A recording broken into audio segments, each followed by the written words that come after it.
Hey, everybody, welcome back to the Brian O podcast. Once again, joined with Joe Chislett from Kritikos. We are on our second episode, which is really exciting that we're continuing to march forward with the podcast. Last week, if you weren't able to watch or listen and follow along, what we talked about was the value of critical thinking and uncertain decision-making scenarios, and not everything being a fact or opinion. And we introduced a concept called the judgment. And what we're going to do today is really explore how judgments show up in different scenarios to really raise your awareness of what that looks like in reality. So hopefully you can start to spot these situations along the way.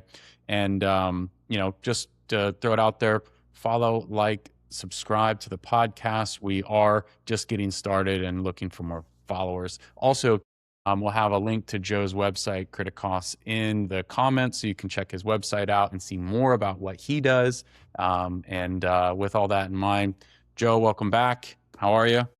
Yeah, good. Thanks, Brian. How are you? I'm doing good. I think I like this dichotomy of the expert on the show with the collar, and I'll keep the hoodie on so that I can maintain my position of I'm the sales guy and kind of just, shallow and fast moving as depth of knowledge. And Yeah. Or you could say the uptight Brit and the kind of laid back American. yeah, no, it's a super chill time in the States. So yeah, it's all cool vibes over here. Yeah, I'm really excited to dive in on all this, Joe. We were just kind of doing some prep before, and I know you have a lot of different things you want to dive into and stories. So I just let you kind of jump in with where you want to go, or if you wanted to touch on a couple of topics from last week, just to make sure that they're sharp and everyone's ready to get ready to kind of dive in on the content. Okay, cool. Thanks. Yeah, I think I will just do a try and keep it quick kind of recap of sort of the key ideas just to make the sort of logic flow into what we're going to talk about today. So yeah, we're talking about the sort of value of critical thinking, and I link it up to just an honest account of an honest picture of how our minds actually work, and the fact that we have all these ideas and thoughts kind of flying around and bubbling up, and that we don't really have control over, but we do have control over which ones we take out into the world. And not only do we have sort of the option to to apply that control, but actually we have I was suggesting that we have a duty to do that, really, because to society and to other people, and not just to ourselves, that you don't just go with your first impulse all the time. And I just thought it occurred to me during the week, like a way of illustrating this. By getting into critical thinking, it doesn't mean you don't have these kind of like thoughts yourself. I still don't control what my mind comes up with. And a good way of illustrating it is that when I'm writing my exam questions, some of them are like purely analytical, and it's asking people to identify a conclusion or an assumption that's being made by an argument, which incidentally is it's harder than it sounds, because it's asking you to identify something that isn't actually on the page or on the screen. It's something that needs to be true for the argument to work. So it's an analytical skill, but it's quite high level, and we might at some point we might look at that. But yeah, so there's the purely analytical questions, but then there are also ones which are asking people, say, like, which of the following is a flaw in the above argument. So I have to kind of present them with a flawed argument, but I don't deliberately sit down and write like. Sometimes I do, but often, I don't sit down and I'm going to write a bad argument. What I do is I just write an argument. I write the first argument I think of. Quite often I might just be listening to something on the radio or a podcast or something, and I have a thought and I go, oh, that probably means that.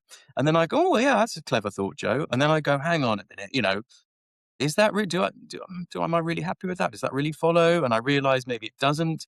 And then I think, there's my little flawed argument I'm going to give people to try and identify the flaw. So I'm just a way of kind of like illustrating that this is just a natural way of us thinking, is that our minds fire out ideas all the time. And thank God they do, really. We don't want to stop that. That's where all our kind of creativity and possibilities and imagination comes from. But it's just having some sort of sense of product, like quality control of what you actually take out into the world. So yeah, the aim is a little bit more control and hopefully better judgments and decisions in the face of uncertainty. That's the idea. And I thought I'd just also make another little addition here. I felt like I wanted to just just add a slightly more optimistic note, because last time I was really hammering this idea that we just don't know stuff, and this stuff you can never know, no matter how much like critical thinking you've done. Actually, if you do think well from good foundations, you can venture a bit further into the unknown and stay on solid ground. And you probably can increase the radius of the stuff that you know. You know, you can increase the boundaries of the frontiers of knowledge.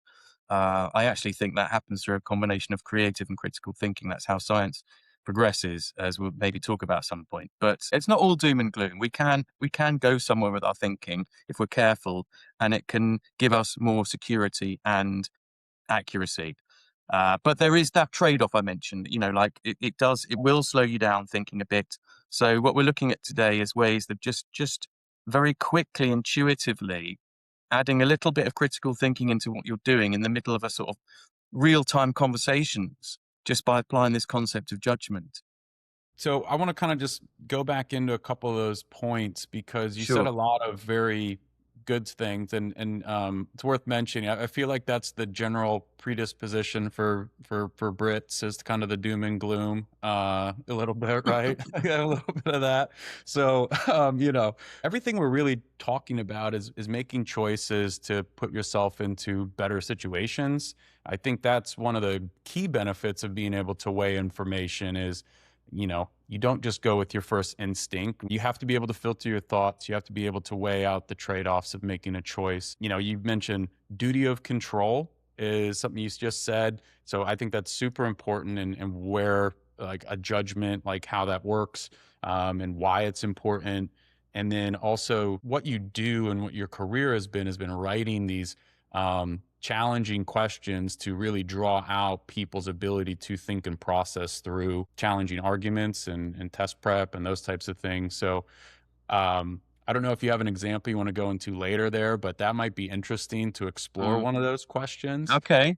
Yeah, And then, sure. I mean, I I was editing them all day yesterday, so they're well, there always we at, go. So yeah. if you had one handy, that might be fun to dive in. But I don't want to give the answers away for all your potential students either. That might be bad.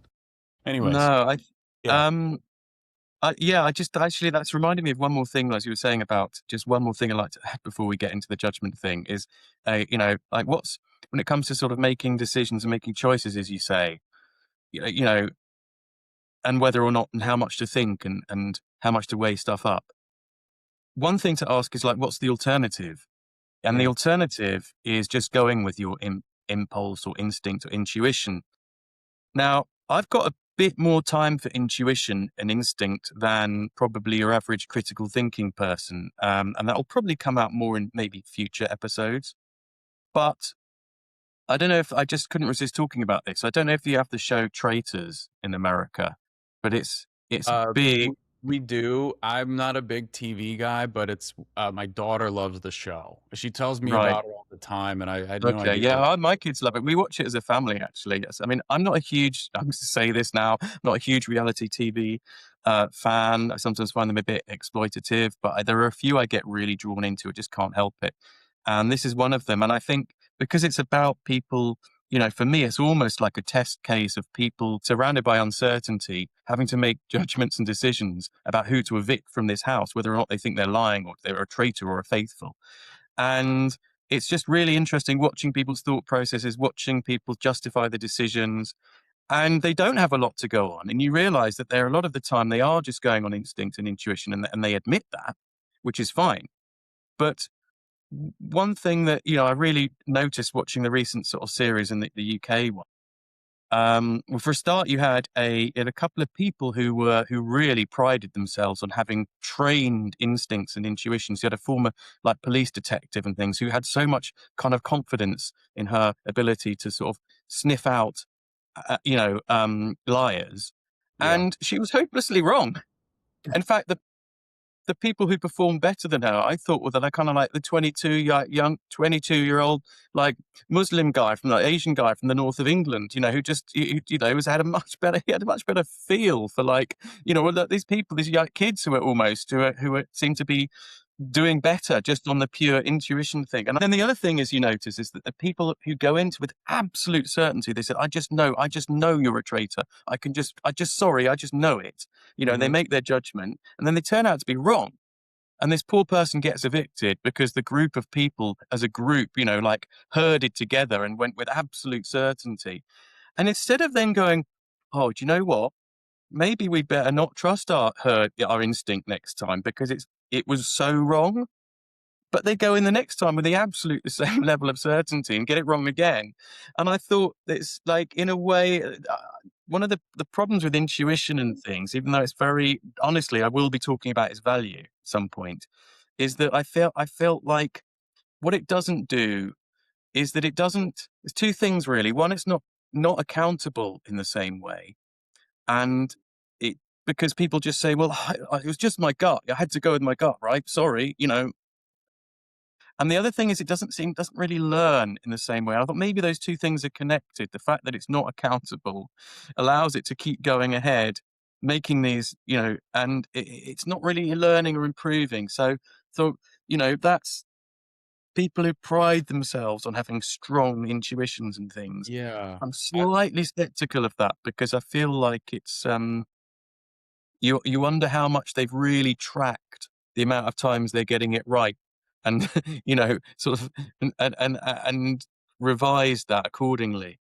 Let me Um, jump in real quick on a couple of things. So you mentioned there's, a police officer who's professionally trained in figuring things out and making these calls, and then they're observably worse than just a young person who's, just showing up into the world, we'll call it, in their 20s, right?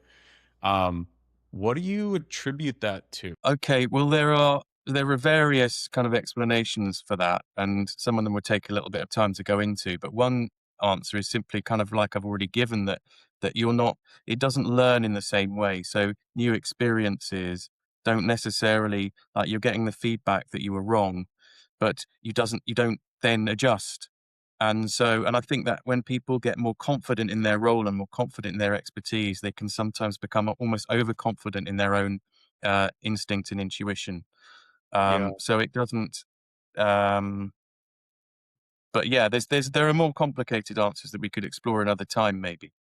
Yeah, no, that That makes a lot of answers it. sense. I think people do have sometimes blind confidence that they're right, and despite better immediate evidence and proof, they'll anchor down onto whatever their first instinct was, which kind of goes back to the original point Yeah, of, I think you know, there are, yeah, as we'll talk about another time, there are areas where intuition does get sharper and more accurate with practice and over yeah, time.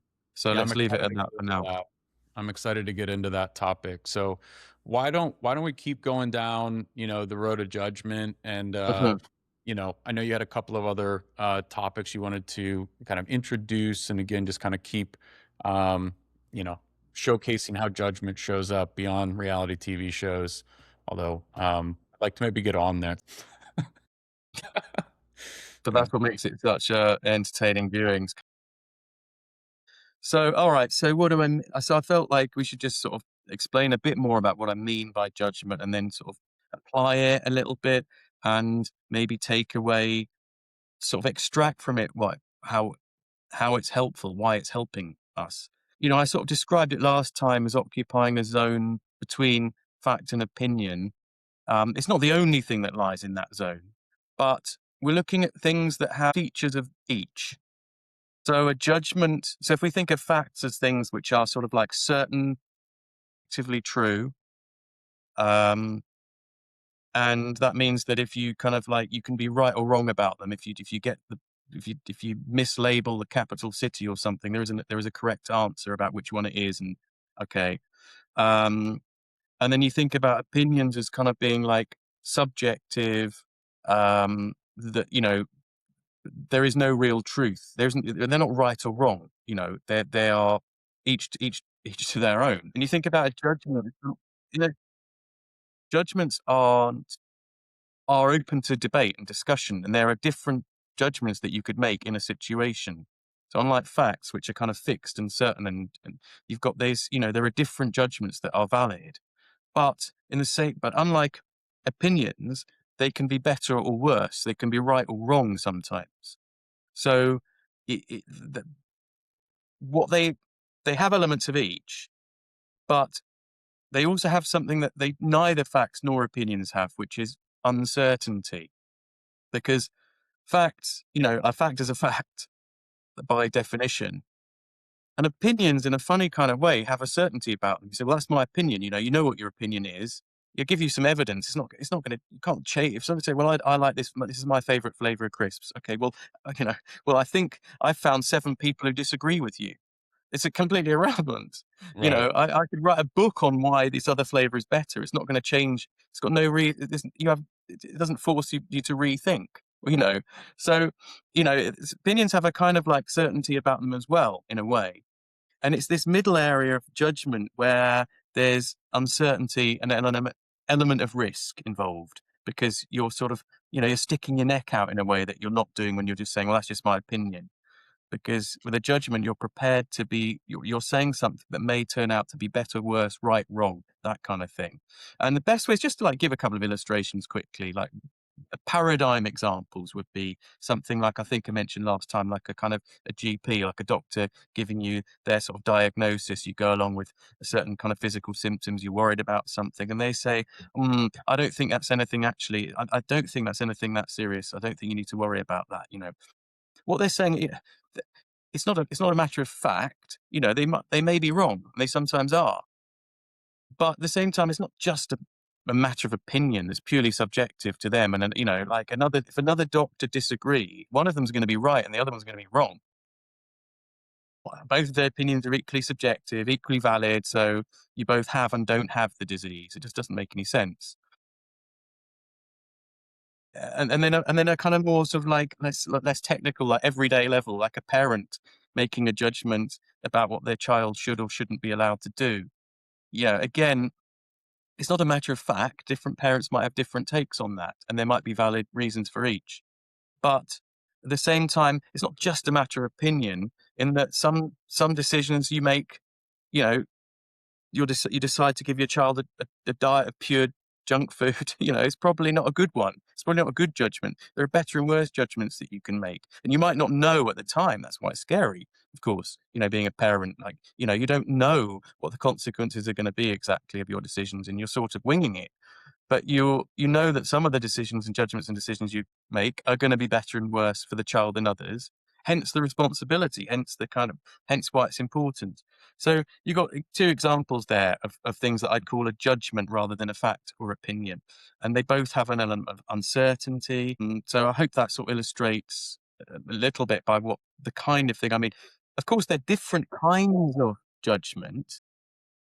One's more about a matter of whether or not a kind of a sort of fact about the world, whether or not you've got a particular condition. And the other's more about like what's going to enable a child to flourish, or what's a kind of good or bad parenting. So one's got a bit more kind of value judgments going on, but they're both somewhere in that zone of uncertainty. And by the way, not only judgments that belong there. I mean, I think things like there's a lot of stuff. The more as we talk about it more, a lot of things belong in this middle zone. Sort of theories, models, hypotheses, explanations, recommendations, predictions. Um, strategies, proposals. You name it. There's a lot of stuff that's going to go in there. I Um, think, and I think it's great to highlight all those other things because, I don't want to pigeonhole this. It's either fact, opinion, or judgment. There's a whole range of things, but I do think that a lot of people sit in this fact and opinion mode, and we argue on the internet all day of, is that a mhm, fact or not, and it's an opinion or yes. not, and Mhm, like that is everywhere. So this whole concept of there's a lot more about, these are choices that need to be made.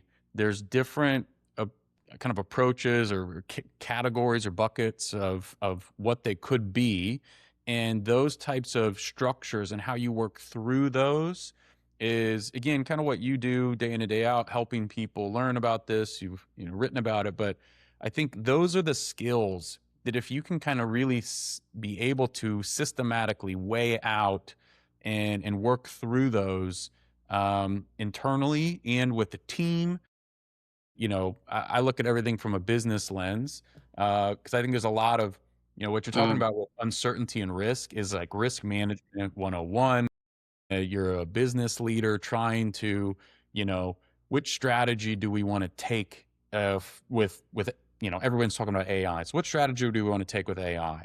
And, a common one is, do I want to develop the stuff in house, or do I want to buy someone else's?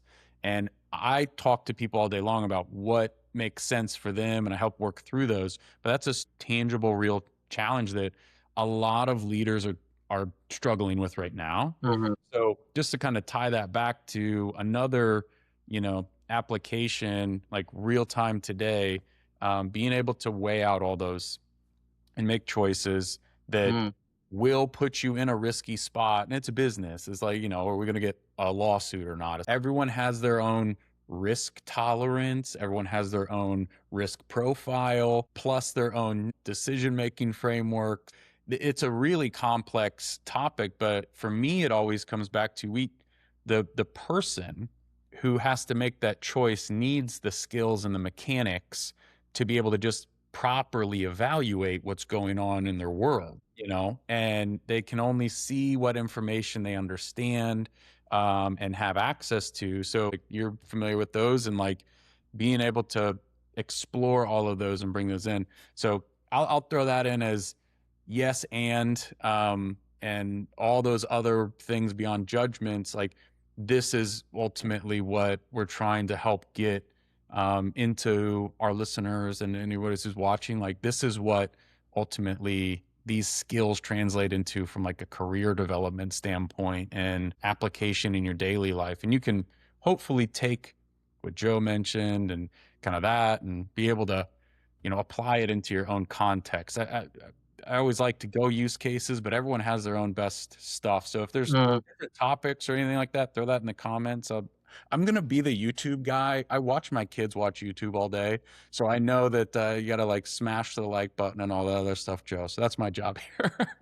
But anyways, I don't mean to derail you. I mean, you're right to try and sort of link it to people's actual context a bit more. And I thought I'd probably give a business scenario that I sometimes use in like workshops and things to sort of illustrate it a bit more, because because I'm worried that people might be just thinking, oh, what? So what? So basically you're saying that there's difficult stuff I have to do called making decisions. Yeah, I know that.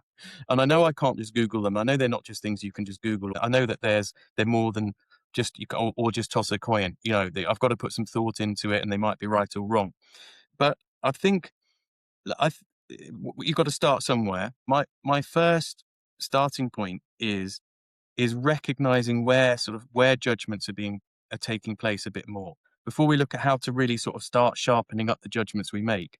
Just seeing the world more in terms of judgments, being more alert to where they're going on. And I want to sort of show you, illustrate the example, why I think it's helpful. And like you said at the beginning, like a lot of sort of wasted time arguments on the internet online, a lot of them I think a lot of it could be reduced by not trying to force things into kind of fact and opinion boxes. So here's an example I give. It's a sort of imagined scenario of a salesperson reporting back. And they say, I've just been to see the clients. Basically, they're unanimously in favor of sticking with the current deal. There's no way we can get them to budge. Okay. And that's their report. And I say to people, okay, they've made two statements there, right? If you were going to try and put them in the fact and opinion, if you had to try and put them in the fact and opinion boxes, what people would probably do, what I'd probably do, I guess, is I'd put the first one into that sort of fact box. They were unanimously in favor. That's, something that happened. And then there's no way of getting them to budge. Whoa, that's a bit more like an opinion. That's probably what you'd do if you were thinking with your fact and opinion head on. But you might feel a slight anxiety about that. And you'd be right to, because as we'll see in a minute, I don't think that's the right analysis. What people do in the real world is that in a real-time conversation, you've got to make an instant assessment. And so you end up going, you have to end up going on things like whether you trust this person, how much do you like them? You end up having to go with your instinct. And you probably feel a little bit like, oh, I'm not 100% sure I should trust that, but I've got no choice. I've got to one way or the other. And you either go binary, you either go, yeah, all right, they know what they're talking about, let's go with it. Or don't trust them at all, they're probably lying or mistaken. You know, And what I would say is I hear something like that and I just think, okay, that's your judgment. So if we just sort of revisit the claims. So the second claim, let's start with the second one, that it's going to, it'll be impossible. There's no way we're going to get them to budge.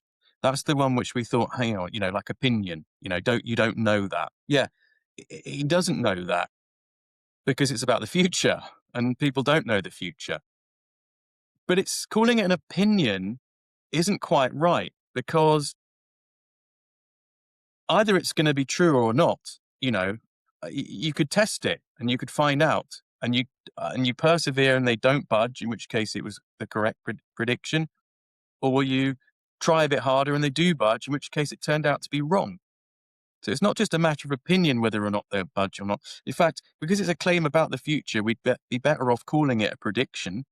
And a prediction is a perfect example of something that it's sort of between fact and opinion, because it's not a fact yet because it's about the future. It hasn't happened. But it's not just a matter of opinion because it either will or won't. I think I gave the example of the weather forecast last week, Yeah. and they say this is going to happen. They might get it wrong. They don't know, in the sense, you don't know the future, but so it's not a fact, but at the same time, it's more than just an opinion, partly because it's based on a huge amounts of knowledge and evidence and data, and partly because it's going to turn out, if you say it's going to rain tomorrow at 6:00 in this place, you go and stand there and it does, you were right. And somebody said it wasn't going to, was wrong. So if we sort of rewind a little bit to the other claim the person made that we put in the fact box, or we thought maybe goes in the fact box, the clients were unanimously in favor of sticking with the point. I mean, are we happy with that being in a fact box? If you ask why it might possibly not belong there, if we're trying to see things more as a matter of judgment, maybe that's a candidate, something that we could sort of say, hang on a minute, how does this person know that they're unanimously in favor of it? I mean, have they just said it because, for one thing, have they just said it because they just want to make a decision and they want to move on? And have they just said it to persuade me to go with them? They may not be being 100% truthful, number one, but even if we assume they are, how do they know what the clients are unanimous? I mean, did they take a vote? What, what was the context where it happened? Did they count the hands? What about the people who didn't? Or did they just kind of sense it? Quite often they may have just sensed it. It might have been a kind of hunch, a feeling they got. And very likely what they made was a judgment. They made a judgment on the mood, comments made, that sort of thing. Also, were the people being truthful? Were the people who he was asking being truthful themselves? I mean, maybe they were giving the answer that they had been told to give, and then it individually they might have given a different answer. So what started off in the kind as a kind of sort of sounded like pretty certain, like a kind of fact, you start to think about it a little bit more. Not so sure. And so this comes back to my mottos, trying to see things more in terms of judgments rather than facts and opinions. We're basically being a bit more perceptive about cases of not knowing, realizing there's more not knowing going on than you might have at first have thought. So you're being a bit more perceptive about cases of not knowing, and of different ways that people can not know. So you can not know the future. There's a different way of not knowing than not knowing what's going on in a bunch of people's heads inside of a room. In both cases, you don't know, but there's slightly different ways of not knowing. One's a prediction, one that is a kind of what we could call it, a kind of description of other people's thoughts or something like that. And they both need to be treated slightly differently. So yeah, I think that scenario, well, it is something that's really near and dear to my heart, which is really grilling a salesperson about why they're not hitting the deals or why things fell through and how we could improve. Those are questions that I'll ask, like, are you sure about that? Or like, what really happened? Or who made the call? Was it the decision maker saying this, or was it just another person? So those are ways that I've inspected salespeople. So I love that example because it just is something that, as a sales leader, I've done many times. And you do find that there's, assumptions in there. There are, sometimes it's like, yeah, I don't actually know what's going on. I'm just going to say the deal's dead because I didn't do my job upstream. So they're covering for their own selves. If, you know, I've been through that scenario many times. So I like that example a lot. And I think it really illustrates just how a couple of firm, confident statements can be, can take them as, well, that's that, and be done with it. Or if you really look and inspect it a little bit more and know how to go into that, you're going to be able to find more information. And from a sales perspective, I would hope you're able to, reignite that opportunity, or maybe call in the boss and cut a special deal to get him across the finish line. So there's the sales guy on me coming out. But either way, I love that example, and I think that really makes sense to me. So Okay, well that's cool. I'm afraid I've got a few more things to say about it because it is such a I mean, I've named my business. I said last week, Kritikos is kind of named after the ancient Greek word for judge. hmm It's so essential. I think that it's the gateway to critical thinking. I really do. Sort of recognizing this idea of judgments and recognizing where they're being made. So I'm just going to zip through a few more reasons why I think it's good and helpful. I know there's loads of virtues in seeing things more in terms of judgments. So, like, you save time and emotional energy that you otherwise waste on trying to argue whether something's a fact or not, or worrying about whether or not it's a fact, or whether worrying about how someone can know something or not when they claim to know it. You just go, chill. It's a judgment. Okay, they've made a judgment. Okay, so and then you go, okay, we're in that zone of judgment. It may be right, it may be wrong. Let's think of the reasons for it. You know, regardless, you're kind of defusing. You're taking out the emotional thing of like the person seems really confident or the person seems really shaky. You just go. Don't be swayed by that. They've made a judgment. Let's treat it as a judgment.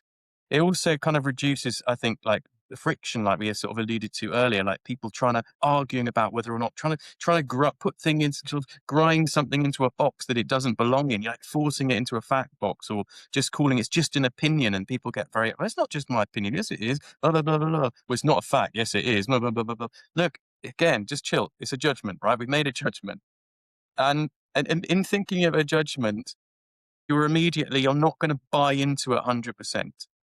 You're going to respect it, but it gives you that kind of critical distance. You realize that by definition, it's something that might be mistaken, it might be wrong. So it kind of gives you that sort of like critical distance, stops you just like going in too hard, buying into it too quickly. It's also it sparks your curiosity because you think something there may be reasons why if something is a judgment, that means it's probably been based on something. I wonder what it's been based on. Let's find out. Let's have a look. Let's explore it. Incidentally, we'll be looking at next time sharing thinking. You want to find out why someone thinks something. Don't ask them why they think it. That's an interesting little thing that we'll come to later. But nevertheless, it should be something that kind of gets you curious and to explore a little, learn a little bit more. Um, I don't want us to think that it's about being skeptical about everything. It's not a pessimistic attitude, seeing things in terms of judgment. Well, I'm just, no one knows anything anymore. You can never know anything. You can know stuff, but I think what I'm doing is that I'm just trying to set the bar a little bit higher for knowledge because we should set the bar high. It's difficult to know something. It's difficult to have an objectively accurate view of the world, that's not based on any assumptions or things like that. That means that, again, that links back to it being respectful to people because it's difficult to achieve that. Therefore, there's no shame in falling short. There's no shame in something just being a judgment and not knowing. There's no shame in treating it as something like that. You go, good on you. That's your judgment. Good for you for actually making a judgment. You might be right. Let's have a look.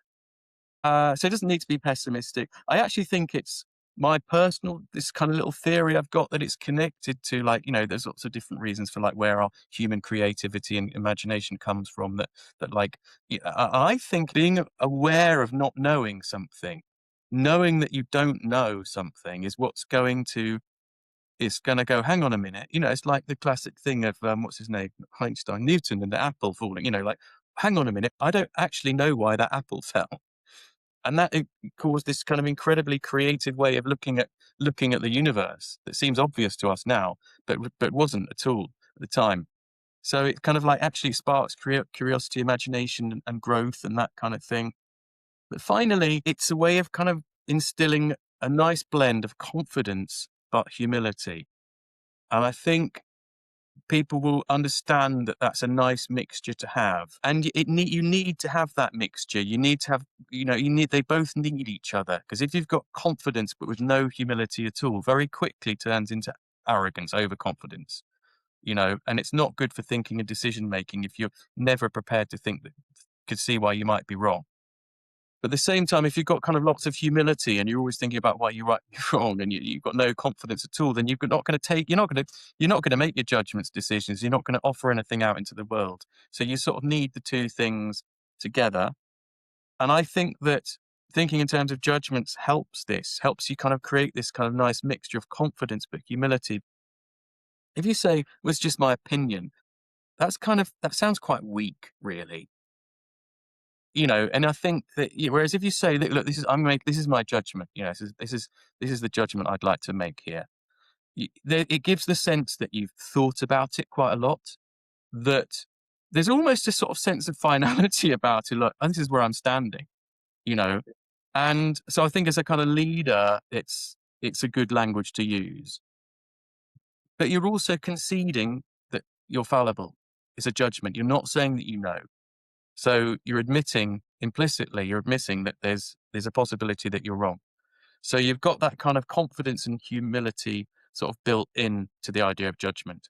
Let me get one piece on that, because I think from a leader's perspective on this last point of, listen, this is the information I have, this is the choice I've made, the judgment I've made.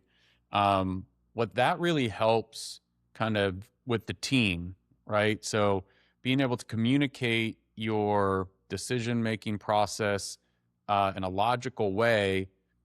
They may not agree with you, however, they understand how you got to where you are, and they can at least, they're not like left guessing what's going on. They're like, okay, the person may have made a lot of dumb choices to get there, but like I understand the chain of logic.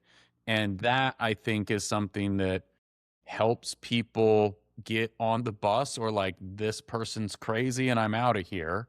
But the alternate is like, they're just like, this is my choice and you don't need to know why I made my choice. It's almost like a parent, it's a hierarchical thing where so I, I'm not going to dive in on that, but there's certainly benefit for being able to just communicate your decision making process to people around you. That really helps them see the world from your perspective. And I think that helps from the trust component and the certainty Mm. component. And yeah, as long as we get to the same outcome, and I think that's really important in all decisions, like what outcome are we trying to achieve is like another component of this, that I always boil back to. People can see the path there, that's helpful. So leader training there, that's free stuff for people. Well, that's yeah, and I think that's like the point about communicating your sort of reasoning and thinking and making it something that, people are more likely to sort of hopefully get on board with it, but at least sort of accept. I think that leads into the kind of final point I was going to make, which is a segue to next time, which is this idea that seeing things in, which I think I sort of mentioned last time, but this idea that seeing things more in terms of judgments, let's say, not purely in terms of judgment, but a bit more in terms of judgments, less just everything as facts or opinions, is actually good for sharing thinking as well, because like I said, the more you see things in terms of judgment, the less judgmental you become, because the less you see things as absolutes, black and whites, right and wrong. What does it mean in practice? Like, I don't set out to do this, but in practice, it tends to mean that you're taking things more out of the fact box and putting them into the judgment things. A lot of things that masquerade or are presented as being facts, you end up relegating them a little bit to us for some reason or another. There's something about it that's not quite so certain. But you also end up elevating opinions a little bit more. You're respecting them a little bit more because, you're encouraging people to think, like, if you think that's an opinion, just an opinion, okay, if we treat it as a judgment, we're giving the person respect because we're thinking that they've actually got reasons for it. They might be right and I might be wrong. And so, in practice, that's I think what it means a little bit. The fact and opinion boxes shrink a little. They still exist. They shrink a little bit. The judgment zone grows and probably, for different reasons, you could think of it as facts being relegated to, but it helped do that process helps our communicating, as if we accept that there's a more of a grey area in between, that when someone says something that seems completely wrong, rather than just saying that's crazy, you're stupid, that's wrong, think, well, actually, it's a matter of judgment. They've probably got their reasons. It seems crazy, but I don't know what their reasons are. Let's find out what they are. Right. And also, what I think is a fact that that it's contradicting and therefore crazy might itself be a matter of judgment. In which case, maybe I was wrong in the first place. Hopefully, well, I say hopefully. I'm just trying not to sound too like conceited, but it does help with conversation and dialogue. Trust me. Just, I always like to add my little 2 cents on here. But if you're taking the polarization away, if you're going to bring fact and opinion closer together because people understand that it's actually more judgment, you eliminate and you start to reduce the polarization between parties. That's what I just took away from what you just said, and I know that's something a lot of people are trying to find, which is like more common ground, more ability to find those common things that we all want to kind of move towards. And especially in like, tie it back to business, tie it back to world, it doesn't really matter. There's a lot of divided people.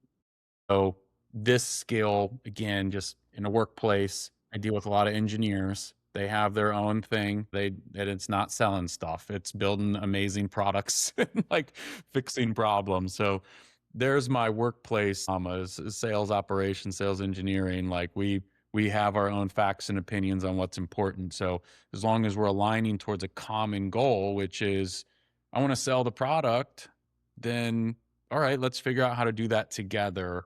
And what is real in your world and real in my world probably are not as finite or Mm, immovable as we may think, as long as we understand that other people have different perspectives and opinions, and let's find that common ground. So that's yeah, what I heard in absolutely. what you just said. I repackage a lot of things, but that's what I took away right there. Well, just to give people a teaser for next time, I'm going to be talking a little bit about some work I did in an area which is like taking that kind of polarization even further, which is the idea of like extremism and violence and how sort of conversations between different sides that disagree with each other can actually escalate into something really nasty. I actually, when I was working with a business once, I said I was maybe going to maybe going to touch on that, this sort of preventing violent extremism, and she said oh no, best keep that out of the kind of business context. I thought, oh, fair enough. Is it not really kind of very relevant? She goes, no, it's too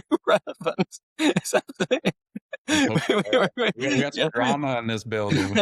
So yeah, but you're absolutely right. A lot of this stuff has been inspired by that work I did and Right. how to kind of like de-escalate things. But without things just getting all wishy-washy and just saying, well, that's your opinion, that's my opinion. Let's agree to differ. Because in the real world, we actually have to make decisions and we have to come together and we have to align and we have to move forward. And sometimes someone does have to admit if they're wrong and stuff like that. And so we'll be looking at how you do that in ways without it getting nasty.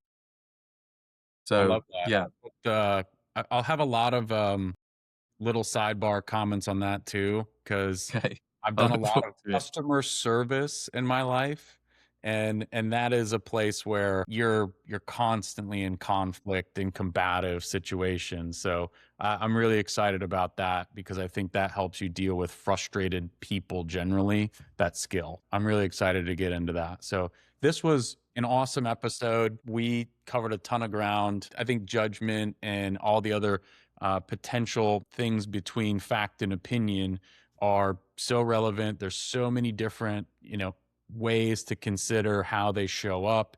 We covered a bunch of different ones in here, but if you have other topics that you want us to cover on that or examples, what I'll invite you to do is drop them in the comments. You can also just go to Joe's website, which will be down in the comments. So check that out and reach out to Joe, ask him questions. This is what he does day in and day out. You can also talk to me, the sales guy who doesn't work for Joe. We just again met on LinkedIn, and I think what he does is important. I'm happy to share my opinion, but Joe's the expert. He's able to actually teach you how to work through this. He's the shortcut. So with all that, thanks for watching or listening wherever you're getting the information, and make sure to follow, like, subscribe, and share. And that's Brian Ode Podcast episode 2. Thanks, Joe.